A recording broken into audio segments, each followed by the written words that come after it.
kuşat beni, güller açsın yüreğimde. Alaylarına, türkülerine, semahlarına sar beni. Alaylarına, türkülerine, semahlarına sar beni. Hadi durma, gel sar beni. Seni görmeden coşmaz yürek, seni gelmeden susmaz yürek. Ağlar bu yürek, sızlar bu yürek. Hadi hadi uçun turnalar, yarimi alın getirin. Hadi hadi uçun turnalar, yarimi alın getirin.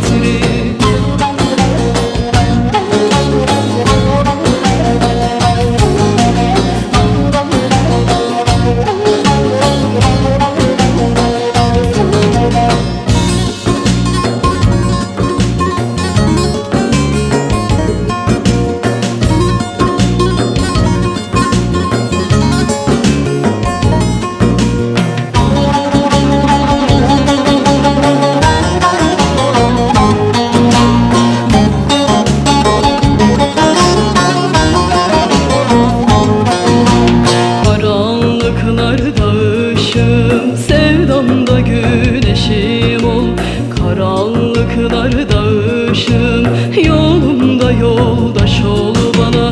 Hadi durma, tut elimden, kaldır yine sar beni. Hadi durma, tut elimden, kaldır yine sar beni. Hadi durma, gel sar beni. Seni görmeden coşmaz yürek, seni gelmeden susmaz yürek. Ağlar bu yürek.